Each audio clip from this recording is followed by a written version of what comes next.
गांव के छोटे से मंदिर में रोज सुबह सूरज की पहली किरण के साथ घंटियां बजती थीं। मंदिर के पुजारी राघव अपने जीवन में केवल भगवान के भजन और सेवा में ही लगे रहते थे, पर उनकी आत्मा में एक अजीब सी खालीपन थी, कुछ ऐसा जो शब्दों में बयान नहीं हो सकता था। एक दिन मंदिर में एक नई लड़की आई।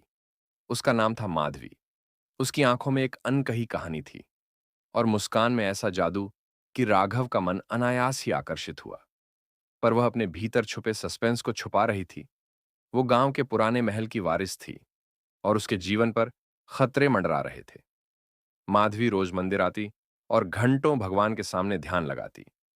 राघव धीरे धीरे उसकी भक्ति और सौम्यता से प्रभावित होने लगा।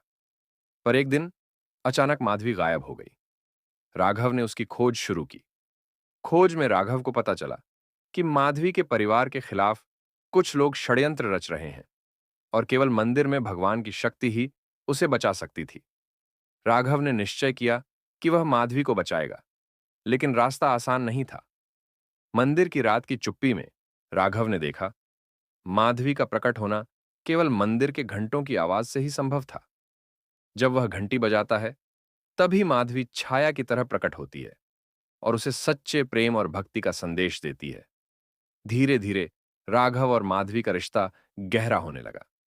दोनों जानते थे कि उनका प्रेम केवल एक दूसरे के लिए नहीं, बल्कि ईश्वर की शक्ति और रहस्य का प्रतीक है। सस्पेंस, खतरे और भक्ति के इस मिश्रण ने उनके जीवन को एक नई दिशा दी। कहानी का अंत इसी मंत्र में होता है, सच्चा प्रेम और भक्ति, चाहे कितने भी रहस्यों और खतरों से भरा हो, हमेशा जीतता है।